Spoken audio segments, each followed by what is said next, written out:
là, le coup de tête au moment où il était là, l'hameçon là, le poisson qui recommence à se barrer, donc plus se barrer, plus rentrer dans le doigt. Je te jure, j'étais à 1 mètre du truc, je fais non. Le fait de faire des bad lignes trop souples, les brèmes, dès qu'elles vont aller essayer de choper lèche, elles vont mêler un petit peu le badé. Donc au moins en pêchant en fluoro, normalement ça en mêle quand même beaucoup moins.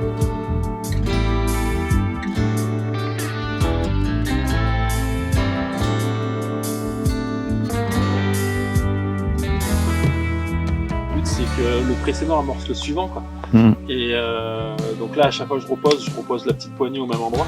Et du coup je vais mettre mon nèche un petit peu plus loin pour... C'est une mini-carte, je crois. Malheureusement. C'est ça qui a habité toute la nuit. Non, il était bien ce matin encore. Il était bien ce matin. Ah, je pensais que tu l'avais relevé avec ta garde de pause. Hein? Je pensais que tu l'avais relevé déjà. À 5h? Ouais. Je l'ai fait à 5h du matin.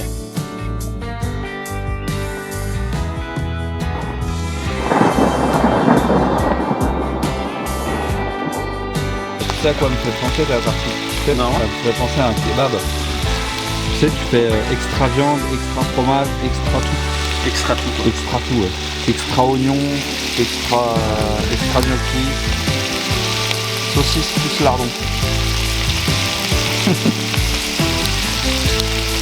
Là.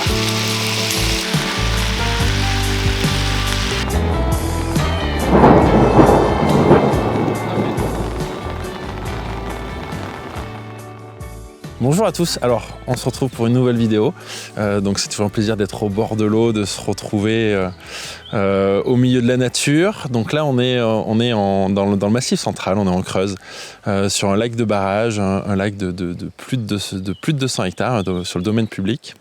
On est au mois d'avril, donc c'est toujours la période un peu délicate. C'est jamais la période très simple.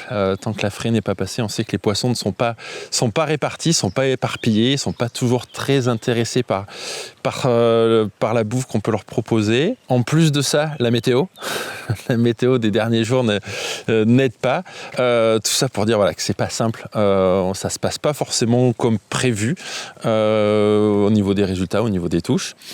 Alors, il y a toujours des explications. Des fois, c'est pour se rassurer qu'on donne des explications.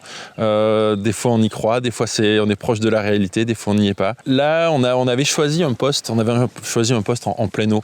C'est vrai que c'est toujours délicat, je le dis souvent, de prédire à l'avance comment on va aborder la pêche, qu'est-ce qu'on va mettre en place pour essayer d'attraper des poissons. C'est toujours les poissons qui décident.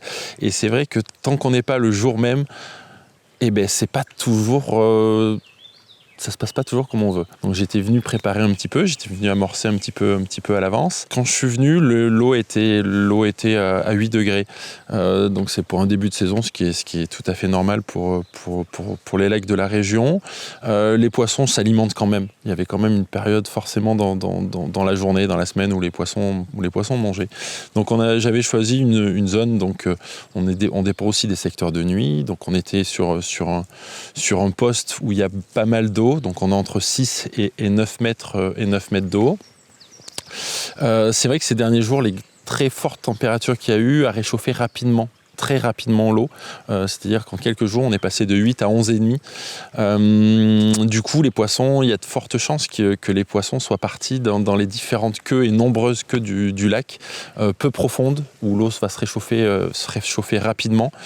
Et c'est vrai que la seule chose qu'on a à proposer aux poissons actuellement, c'est à manger, la nourriture qu'on va leur donner.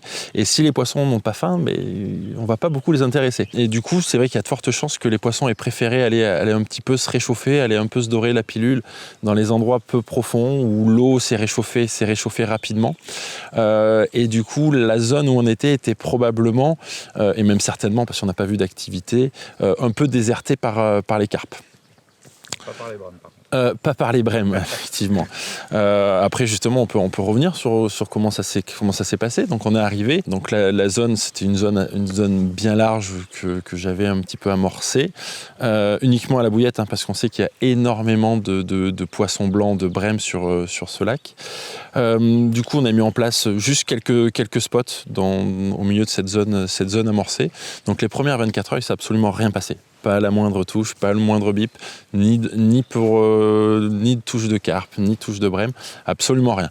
Donc au bout de 24 heures, donc la météo nous a pas aidé non plus, hein, orage, pluie, grêle, la totale. Quand on est arrivé, il faisait quand même 19 degrés. Ouais. À la mise à l'eau, 19 Et degrés. ça suivait les 22, 23, 24 degrés qu'il y avait eu les 3 jours précédents. Le lendemain, boum, 5 Ah ouais, 5 degrés du jour au lendemain, un bel orage, de la grêle. Donc ouais, on a eu un petit peu toutes les météos possibles, des beaux giboulets, quoi. Du coup, voilà, ces premières 24 heures stériles, il se passait rien, donc on a voulu voir un petit peu quand même si la zone était complètement morte. Donc j'ai broyé quelques bouillettes, j'ai fait, voilà, on va dire une petite pêche un petit peu plus fine avec plus de particules, des bouillettes, voilà, broyées. J'ai même pas fait de stick, juste un petit peu de pâte d'enrobage, une poignée de bouillettes broyées à l'endroit où on posait, donc 2 cannes posées en bateau de cette manière-là, un petit coup amorcé aux sbombes avec quelques sbombes, pareil, des billes broyées, un petit peu de liquide de foie en plus. Et ça n'a pas mis longtemps les brèmes n'ont pas mis longtemps à réagir, puisque dans les 30 minutes qui suivent, on fait 2 brèmes coup sur coup. Par la suite, voilà, c'était assez régulier, toutes les heures, toutes les 2 heures, on arrivait de cette manière-là. Donc pareil, en ayant diminué la taille des éches, en ayant des éches un peu plus petites, un peu plus équilibrées, on les a cherchées, hein, les brèmes, faut dire ce qu'il y a. T'as assoupli un petit peu le montage aussi. Voilà, des montages plus souples, plus articulés. Ça a fonctionné. On a déclenché des touches de brème, pas de carpe, mais on a vu que la zone n'était pas complètement éteinte. Il se passait des choses. Donc on a vu ça, on est revenu un petit peu plus sur comment on pêchait au début, c'est-à-dire avec des bouillettes. Donc forcément un peu moins de touches de brème, mais c'est pas pour autant qu'on a, pour l'instant, il reste encore quelques heures, donc il y a encore de l'espoir. Pour l'instant, on n'a toujours pas déclenché de touches de carpe. Et c'est vrai que le matin, quand c'est tout lisse, on devrait voir bouger des poissons. À cette période, on devrait voir un petit peu d'activité. Malheureusement, on n'a rien vu. On a entendu un saut. On ne sait pas trop où. Ça pouvait ressembler à un saut de carpe. Donc on a toujours l'espoir que ça... T'as vu comme des échos, hein, quand t'es passé en bateau? Oui, alors, vu la taille des brèmes, c'est ça, c'est qu'il y a des brèmes qui arrivent à 3-4 kilos sans problème. Donc entre une brème de 3-4 kilos et une carpe de 7-8, c'est pas toujours simple de faire la différence. On a vu des très beaux échos, donc je pense qu'il y a quand même quelques poissons dans la zone. C'est quasiment sûr. Après, est-ce qu'il y en a assez? Est-ce qu'elles sont sur les périodes d'alimentation? Ou est-ce qu'on n'a pas trouvé la solution pour déclencher les touches? On ne sait pas trop. Toujours est-il, c'est que pour l'instant, on n'a pas les touches. Ouais, tu parlais... Alors on a bien vu qu'en changeant un petit peu de stratégie, du coup, on a déclenché de l'activité. Bon, c'est le souhaiter, mais on a quand même déclenché de l'activité. Et on en parlait hier soir ou avant-hier soir. Justement, il y a ce côté-là de si ça marche pas, c'est pas parce qu'on croit dur comme fer à notre montage qu'il faut rester dessus. Oui, bien sûr, non. Ça, c'est un truc qu'on voit régulièrement. En 48 heures, en 72 heures, on pêche 72 heures avec le même montage, on change que lèche. Or là, tu as changé lèche, mais tu as aussi changé le montage en lui-même. Oui, après, c'est souvent l'ensemble. Le lèche, c'est souvent... L'èche qui va aussi décider le montage en fonction de l'èche qu'on va utiliser. Certaines èches, pour que vraiment, par exemple une èche équilibrée, si on a quelque chose qui est complètement rigide, on ne peut pas utiliser, la mécanique de l'èche ne sera pas bonne. Donc si on veut affiner, avoir quelque chose qui est plus équilibré, qui va se déplacer doucement, il faut avoir le montage qui va avec. Donc souvent, si on change d'èche, il faut aussi avoir le montage adapté à cette èche. C'est ce qu'on a fait, hein. On a eu une èche plus petite, donc on a des hameçons plus petits, des èches un peu plus équilibrées, donc des montages un peu plus articulés. On a déclenché cette activité-là. C'est toujours important de savoir ce qui se passe sur un coup. C'est ce qui va dicter si on doit remettre quelque chose, si ce qu'on a mis est mangé ou pas. Quand il se passe rien, il faut savoir pourquoi. Il faut savoir si c'est vraiment que la zone est déserte ou si c'est que ce qu'on propose n'est soit pas adapté aux poissons présents et savoir s'il y a des poissons présents. en l'occurrence des brèmes. On voyait quelques poissons à l'écho, fallait savoir un peu ce qu'étaient ces poissons. Du coup, oui, on a fait en sorte de déclencher des touches, parce que c'est vrai que c'est toujours pénible d'attendre sans rien, et c'est important de savoir ce qui se passe pour justement adapter l'amorçage et pouvoir avancer dans la stratégie qu'on veut mettre en place, quoi.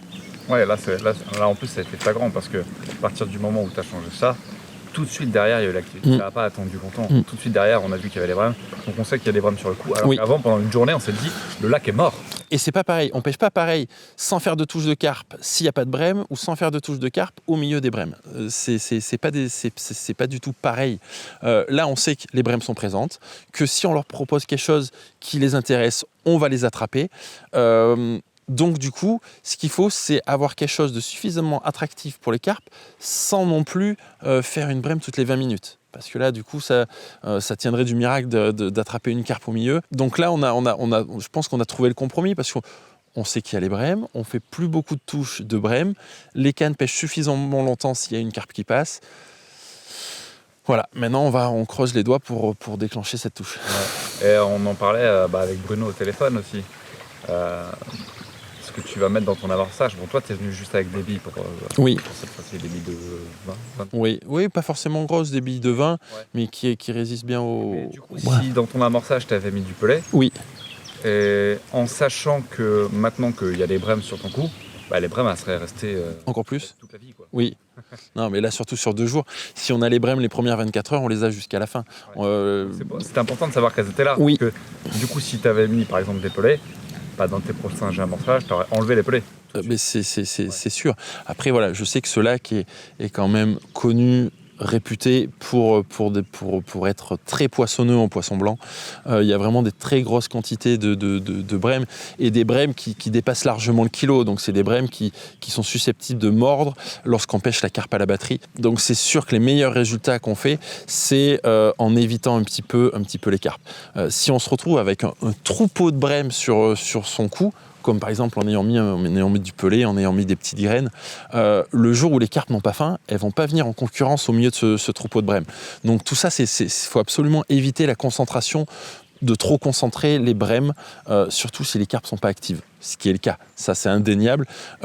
Quoi qu'il se passe, ça c'est une certitude, les carpes ne sont pas très actives en ce moment. Ça ne veut pas dire qu'il n'y a pas quelques touches à faire, mais les carpes, elles ne sont pas dues à la période, dues à la température de l'eau.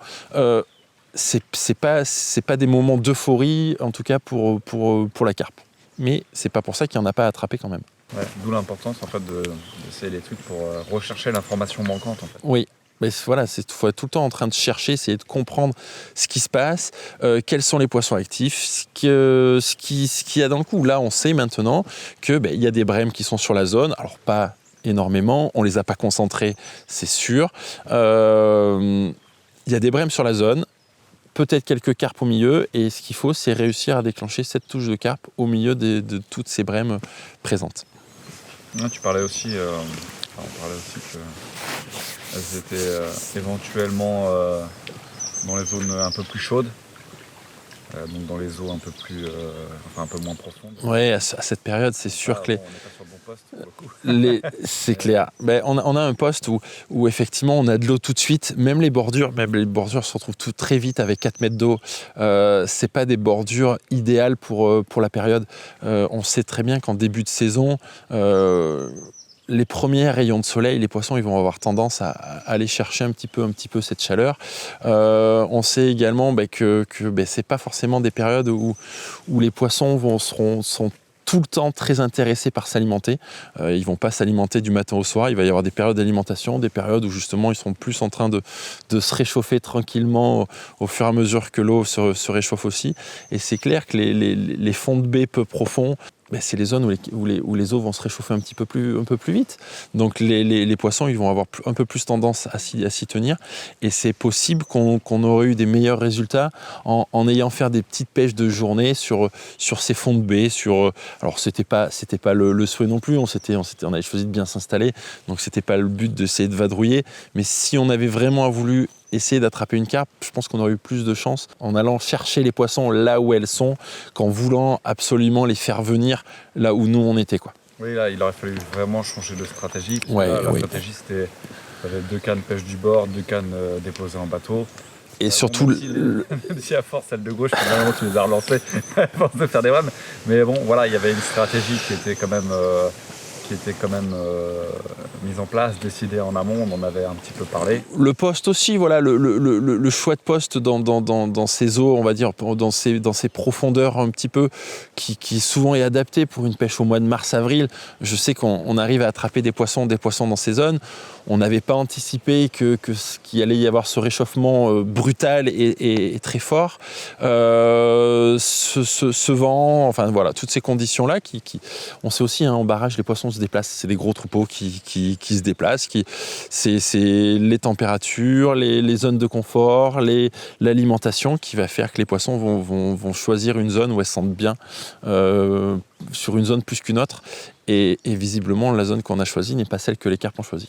Ouais, et puis paradoxalement, en fait, on revient sur les conditions de température et c'est ce que tu disais au début, c'est-à-dire que en fait, tu as bien préparé le truc, tu es venu amorcer, tu connais le lac plutôt bien, et en fait, tu arrives le dimanche, il fait 19 degrés, enfin il fait 25 degrés, le lundi matin il en fait 19.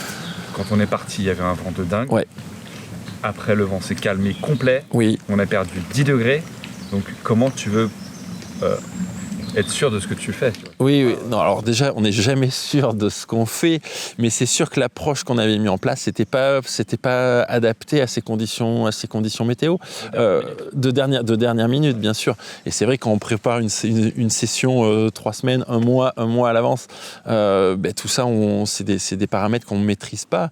Et je le redis, c'est ça où à chaque fois qu'on va à la pêche, c'est quasiment impossible de prédire la bonne stratégie à mettre en place. Il faudra forcément l'adapter en fonction du comportement des poissons sur place, en fonction de la météo. C'est les poissons qui choisissent systématiquement et c'est à nous de s'adapter à eux. Et l'autre cas, le poisson ne s'adaptera jamais à nous. Il s'adaptera par son comportement, mais pas par... si on a décidé de lui donner à manger et que lui n'a pas faim, il ne va pas changer. Et là, c'est vrai que les zones qu'on avait choisies n'étaient pas adaptées aux conditions du moment, quoi. On en parlait aussi justement hier de ce truc-là en compétition, quand les gars te demandent, je vais pêcher tel endroit, un mois à l'avance, telle compétition, est-ce que tu peux me donner des infos, des trucs comme ça? Mais un mois à l'avance, c'est impossible. Mais un mois à l'avance, c'est pas possible. Sans connaître le lac, c'est pas possible. Même 3 jours avant, c'est pas possible. Sans savoir le tirage au sort qu'on aura, parce qu'on va pas pêcher de la même manière si on a un poste et on a 9 mètres d'eau ou si on tombe dans une baie. Une semaine de pêche, il peut tout se passer. Bien sûr. Et ça évolue. Et heureusement que ça évolue, parce que si à chaque fois on prévoyait à l'avance et qu'on savait ce qu'il fallait faire, il n'y aurait pas cette part d'inconnu et cette part de tout ce qu'on doit changer au fur et à mesure, de tout ce qu'on doit de tout ce qu'on doit faire évoluer. C'est des choses qui sont passionnantes, parce que c'est là où on peut se tromper, ou c'est là où on peut réussir à trouver la bonne solution. Mais ça, c'est des décisions qu'on prend au bord de l'eau, en fonction de ce qu'on observe, en fonction des conditions en fonction de ce qu'on voit. Et ça, c'est vrai que c'est sur place, en fonction, c'est la nature qui choisit, et c'est pas nous qui allons choisir, parce qu'on a envie que les carpes mordent ici dans 9 mètres d'eau. Si les carpes, elles ont envie d'être dans la baie dans 1 mètre. Et petite question piège. Oui. Une question piège. Là, du coup, on est déjà sur le poste, on est déjà installé, la maison est loin, donc le matériel est limité. Qu'est-ce que tu penses que tu aurais pu faire de plus ou différemment si tu avais eu, je sais pas, un matériel en plus, une nêche en plus, un appât en plus? Qu'est-ce que tu aurais essayé de différent là aujourd'hui? Alors, je t'avoue que c'est très prétentieux de penser ça, mais je pense pas j'aurais pas changé grand-chose là. Ce que j'aurais changé, c'est la zone de pêche, c'est sûr. D'aller pêcher un fond de baie. Après, on se rend compte que si on était venu avec du pelé, avec des particules, quand on voit la quantité de brème qu'on arrive à faire en mettant 5 bombes de billes écrasées, si on en mettait plus, on aurait fait encore plus de brème.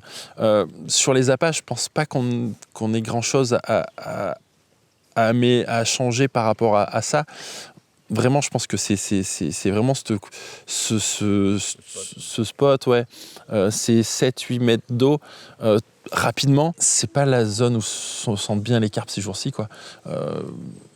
Mais nous, quand on a froid, on va aller se mettre au soleil, on va aller chercher une zone un peu plus chaude. Et si on n'a pas faim, on va pas aller au restaurant. Et ben les carpes, c'est pareil, quoi. Et en plus, je suis persuadé que dans les fonds de baie, le niveau du lac est plein. Il y a à manger, il y a plein de choses à manger sur le bord. La nature se développe rapidement.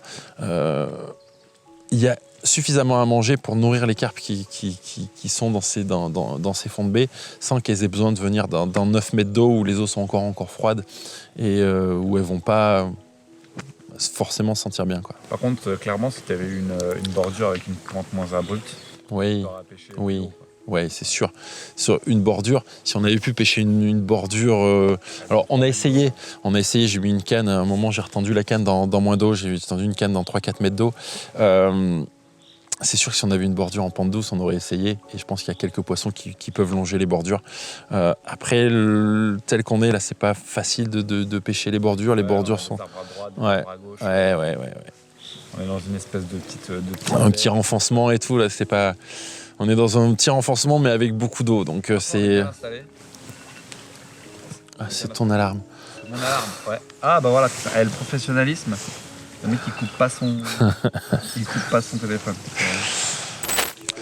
Non, c'est clair, hein, c'est pas parce qu'on n'a pas fait de poisson là, on a quand même passé un super moment, on est au bord de l'eau, le cadre est quand même super. C'est vrai qu'on a quand même cette chance encore en France d'avoir encore des terrains de jeu magnifiques, des hectares d'eau. Alors c'est clair, hein, c'est pas forcément des endroits avec des poissons énormes comme on peut voir dans les magazines, sur les réseaux sociaux. C'est des poissons qui grossissent tout doucement, qui ont pas forcément qui atteignent pas forcément des poids énormes. Par contre, voilà, c'est une nature qu'il faut bien préserver, essayer de conserver les zones le plus propre possible, hein, parce que là, c'est vrai qu'on a la chance d'arriver sur un secteur qui est nickel. Oui, il y a des arbres, oui, c'est un peu gênant, mais c'est pas grave. On a quand même la place de mettre les bivis. Il n'y a pas besoin d'élaguer des hectares pour passer. Voilà, on est dans la nature, pareil pour les poissons. C'est vrai que voilà. Même si les poissons ne grossissent pas très vite, on a quand même des poissons sauvages qui sont très beaux. On se doit aussi de préserver ce cheptel. On sait que dans pas mal de régions, y compris chez nous, on a eu des problèmes, on a des soucis à certains moments.